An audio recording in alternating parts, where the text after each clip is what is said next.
Hey, what is up guys? My name is Griefdrums, and today I wanted to talk a little bit about the changes that we're going to be potentially seeing in Rainbow Six. Now, as I'm sure you're no doubt aware, there are a lot of changes going on at the minute to Kapkan, Blitz, and Recoil, as well as a few other bits and bobs. And I didn't want to put a video up straight away highlighting these changes because this is only the technical test that they've gone into, so there is no guarantee that this is going to end up in the final game. However, that being said, if things have made it to the TTS, it's quite likely that they're going to end up in the final game. For things to go through all of that testing behind closed doors and then obviously make it through to the TTS, it's unlikely that it won't make the live version. There might be a few tweaks and a couple of minor changes, but not a massive amount, I wouldn't have thought. So the first thing I wanted to talk about is Kapkan. Now, some of you may remember a little while ago that I said this. But what about removing Kapkan's laser completely? If Kapkan was a bit faster, like a 2-speed and 2 armor, he might have the ability to get around the map a little bit more to place these traps during the setup phase. And I was a huge advocate of changes to Kapkan coming along. You know, I wanted this for quite a while because he's always been a bit of a bottom tier operator. He's good fun to play, especially when you're playing casual or you're just having a bit of a mess around. But as soon as you take him into ranked, whilst he's not useless, I mean, you can certainly use him to force attackers across doorways to take out Kapkan traps, in which case you're then aiming at them. You can use them to your advantage. They just weren't a strong gadget, and with Kapkan being as slow as he is, he couldn't really get around the map very fast to place them. So, as you probably already know from other people's videos, Kapkan is being changed to a 2-speed and 2 armor operator. Now, this is the first time that has ever happened in Rainbow. They have never adjusted an operator's speed and armor rating. So I'm really excited for this because he's going to be able to get around the map and place his traps out a lot better.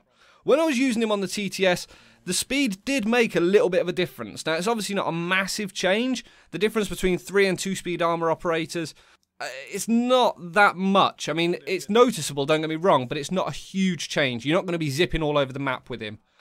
He's also got an increase in traps. Instead of 3, he's getting 5. Now, 5 traps is actually quite a lot, and it allows you to go a lot further out from the site and put them in places that the attackers are not going to expect to see them.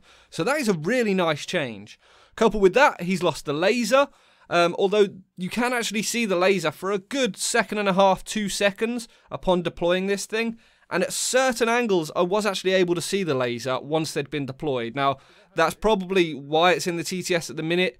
That should be ironed out before it comes to the live game, but I guess we'll have to wait and see, really. I think this was a graphical error more than anything, and it's obviously not intended. They're supposed to be invisible. But on very few occasions, there were times in which I could actually see the laser. So because he's now got 5 traps, these were seen that they could potentially be a little bit overpowered. So what they've done is they've changed it so that it's non-lethal. Now, when they've written non-lethal in the announcement about this, that's not technically true.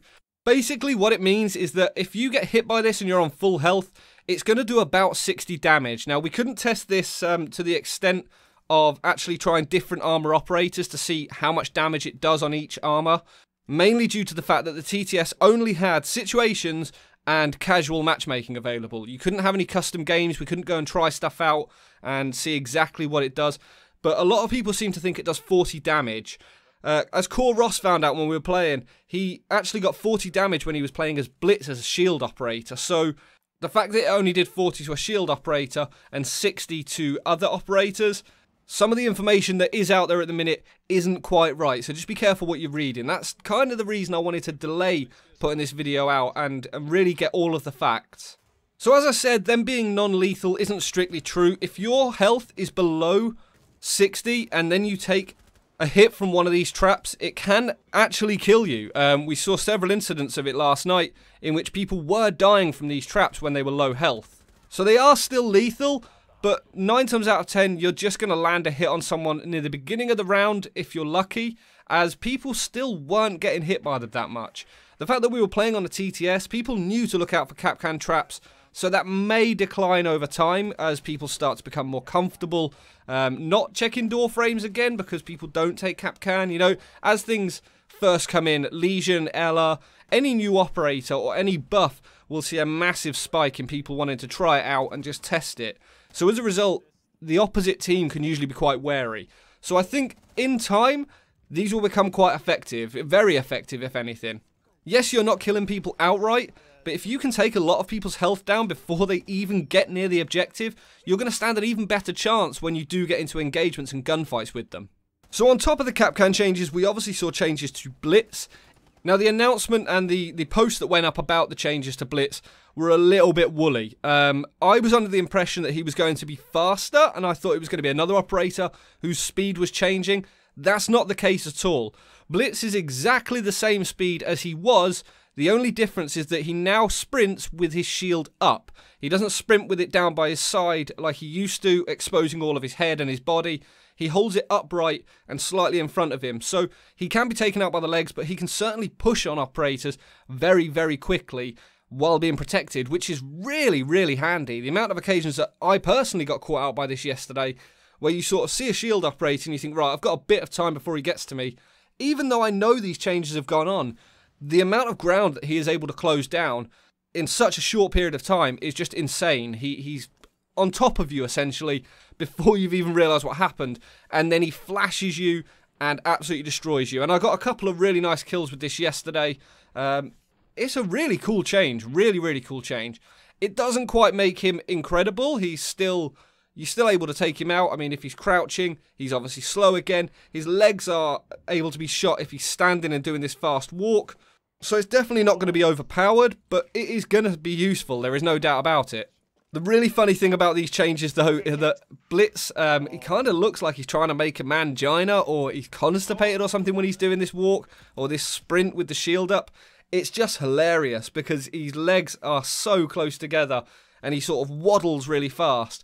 It looks hilarious. So be prepared for a lot of laughs.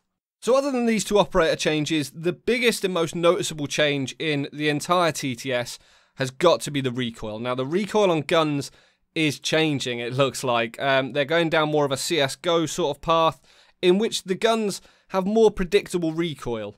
Now, I had a quick look on the Reddit today and a quick look on the Rainbow Six Ubisoft forum, and I cannot believe how many people are on there creating individual posts saying, hate this, absolutely hate this, it's awful, it's a terrible idea.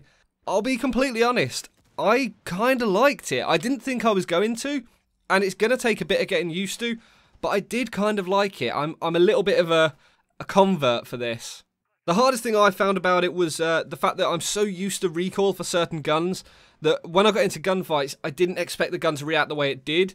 So as a result, I would have loved to be able to go into custom games and sort of play around with some of the guns and have a look at the recoils and sort of get to know them a bit better before going into games. I know it was only casual games, but nevertheless, it's just, you get so used to operators and sort of the way their gun handles, and it just wasn't the case at all in the TTS, so it was really strange. Now, without boring you to death and going into all the complexities of this, the way the system works on the current live game is when you shoot the first bullet, it lands exactly where you're aiming. After that, the next bullet is figured out by basically a diamond shape set just slightly above that first bullet, and a random number within that diamond is allocated to you, and your next bullet will hit that next point. That then becomes your 0 point, and the next diamond is formed from that. So as your aim goes up, the diamonds move up with it, and a random dot will appear within the next diamond, and that is the way the bullet system works. The way this new system is going to work is the bullet is going to go on like a simple left or right pull value. So it's going to go slightly up and right or slightly up and left. Now, the only downside to all of this is the sheer fact that there are only a set number of recoil patterns that can be implemented into the game, or that are being implemented into the game. The devs have specified they don't want the players to have a stupid amount of recoil patterns to learn, so what they've done is they've put them into separate families or groups, essentially. Things like the AUG-A2, the Type 89, the F2, AR-33 that Thatcher's got, the G36C that Hash has got. They're all going to be put into one group, and then in another group you're going to get things like the SMG-11, the Bearing 9, the Vector, and things like that, and they're going to have a different recoil pattern. Looking at the recoil patterns, the SMG-11 is just ridiculous. Some of the recoil patterns are in like a C sort of shape, others have like a big sweeping S sort of shape. it was kind of odd, but it was a really long, slow arc on Jaeger's gun, and also on the P90. It was quite a nice recoil pattern and really easy to manage. But it's also something that I think could get massively, massively abused. You know, people could really easily set up a macro for this thing, and you wouldn't even have to worry about it on PC.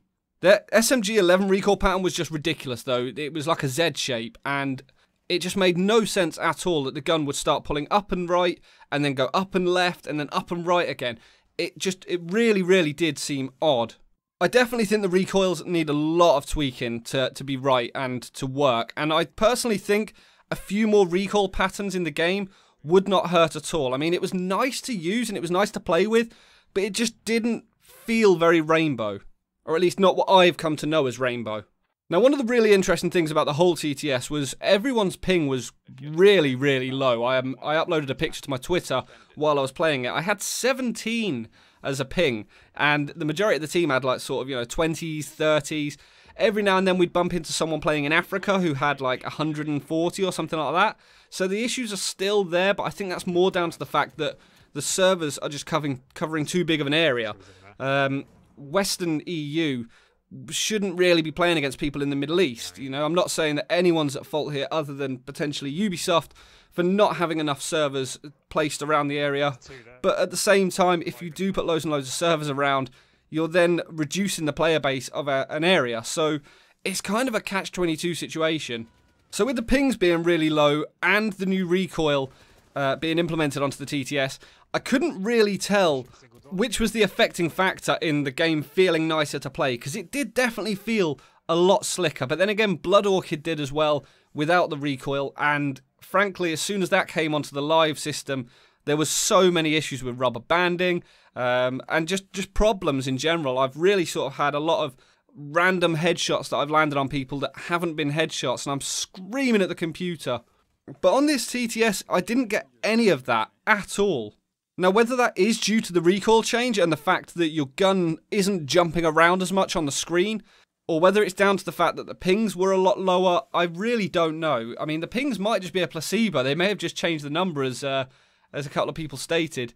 But the game certainly felt nicer to play. Hopefully you enjoyed this video. I know I'm a little bit late to the party, but as I said, I wanted to try this stuff out before I made judgment.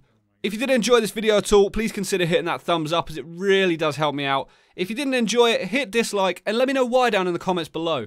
If you don't already, make sure to subscribe for all things Rainbow, and until next time guys, stay reckless and relentless.